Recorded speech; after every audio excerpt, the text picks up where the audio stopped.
What's up guys? Ito nga yung ating kalapate. So, na-escastapan para mabilis siyang umamos dito sa ating ano. Ito siya. Ito ang singsing niya. Ito ay naka-club ring.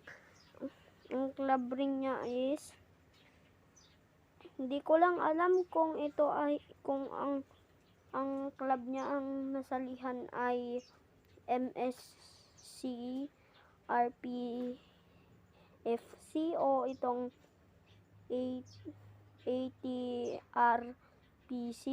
2023 combine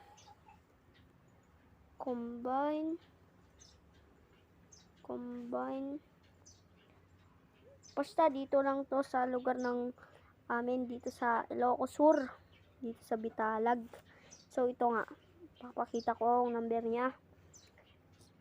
So, ang number niya ay 23367. So, yun nga, no. So, hintayin nyo ako dyan mga guys. Pakita ko yung gristle natin na walang singsing. Tsaka ang blue bar.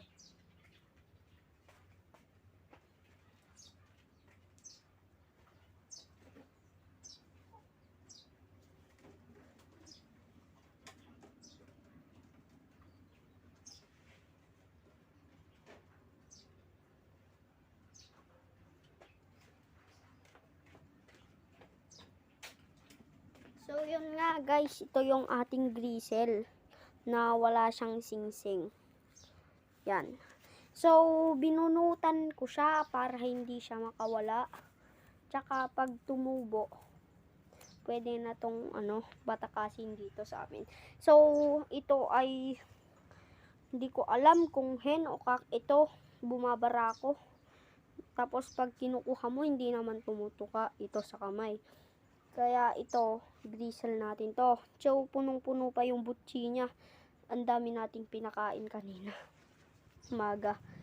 So, papakita ko din sa inyo yung isa pa nating blue bar.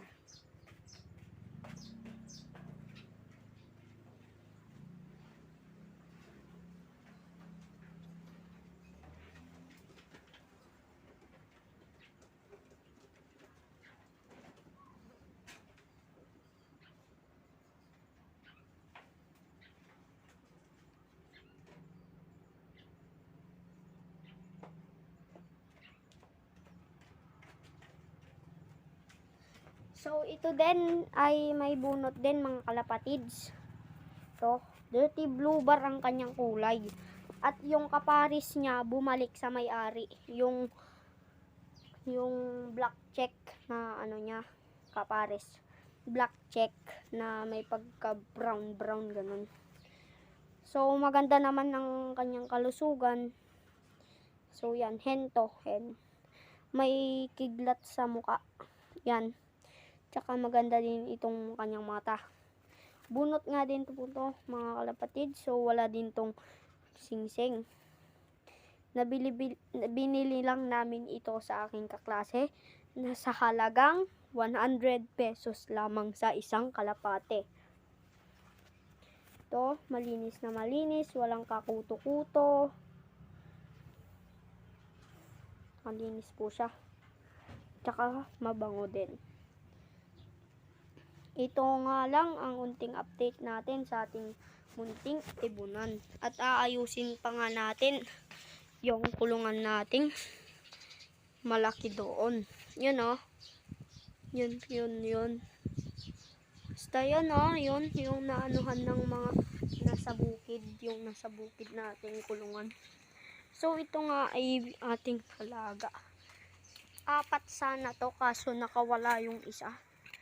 Yung kak dito, di ko alam. Possible kak ata to, nakaklabing.